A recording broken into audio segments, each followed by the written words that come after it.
अस्सलाम वालेकुम स्टूडेंट्स, कैसे हैं आप सब लोग। उम्मीद है खैरियत से होंगे। आज हमने चैप्टर नंबर 15 स्टार्ट करना है जिसका नाम है Pythagoras theorem.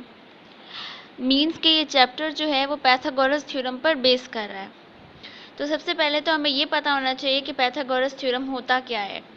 Pythagoras theorem basically right angle triangle से रिलेटेड होता है।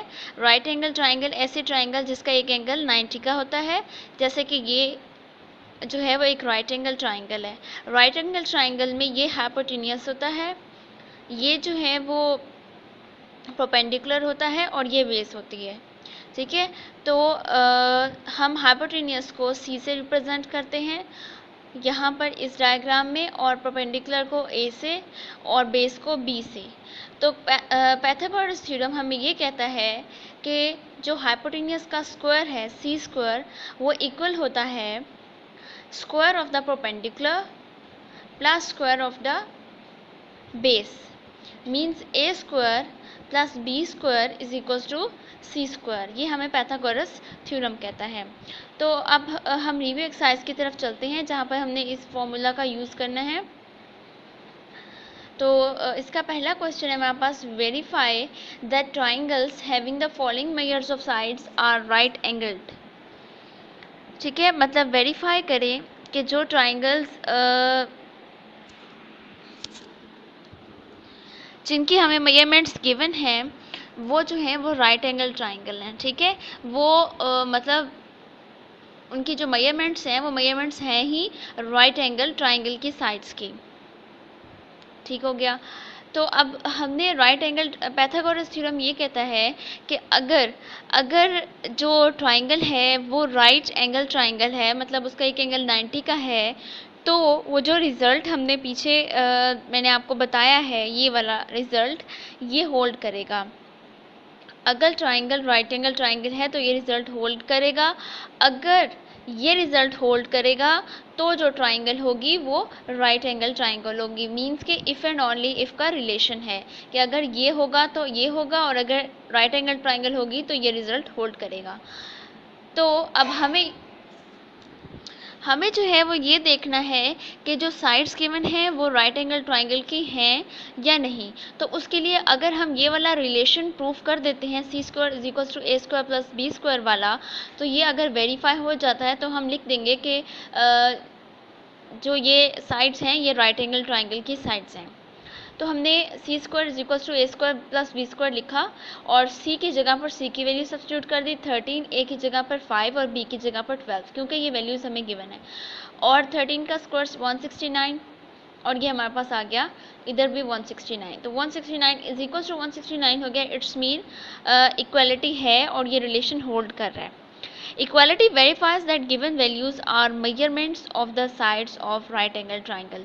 जैसे कि मैंने आपको बताया कि अगर ये वाला रिजल्ट होल्ड कर जाता है, मींस वेरीफाई हो जाता है, तो ट्राइंगल राइट एंगल ट्राइंगल होगी, और अगर राइट एंगल ट्राइंगल है तो ये रिजल्ट वेरीफाई हो जाएगा। ठीक है, तो हमारा ये रिजल्ट वेरीफाई हो गया। इट्स मीन ये राइट एंगल ट्राइंगल है।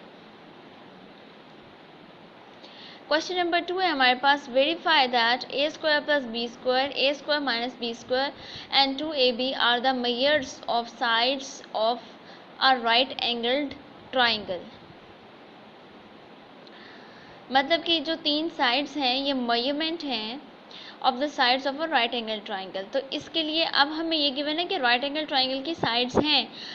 ठीक है, ये हमें वेरीफाई करना है। तो अब हम पिछला जो रिजल्ट अभी हमने किया C square is equals to A square plus B square, वही वाला रिजल्ट हम यहाँ पर वेरीफाई कर देंगे, तो ये प्रूव हो जाएगा कि ये राइट एंगल ट्राइंगल की साइड्स हैं।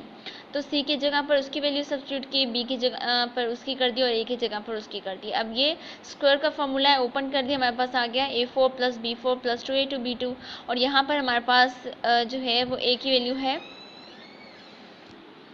तो इस तरह से हमारे पास जो है वो A2 का जो स्क्वायर है वो A4 आ गया और B2 का स्क्वायर B4 आ गया और हमारे पास आ गया 2A2 B2। ठीक है, अब जो है वो यहाँ पर भी इक्वालिटी होल्ड कर गई है, तो इक्वालिटी जो है वो वेरीफाई हो गई है। It's mean that given measurements are the sides of a right angle triangle. तो हमने यहाँ ऐसे ही करना है कि जो भी क्वेश्चन में हमें वेरीफाई करना हो कि राइट एंगल ट्राइंगल है, तो हम उसके जो है वो C square is equal to A square plus B square वाला रिलेशन सेटिस्फाई करवा देंगे, तो प्रूव हो जाएगा कि वो राइट एंगल ट्राइंगल है। उसके बाद क्वेश्चन नंबर 2 है, हमें जो है वो अननोन्स की वैल्यू फाइंड आउट करनी है।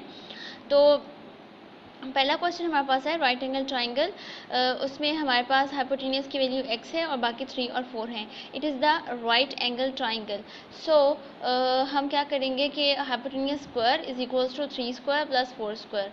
ठीक है, तो X square is equals to 9 plus 16 हो गया और X square is equals to 25 हो गया और X is equals to 5 centimetre हो गया।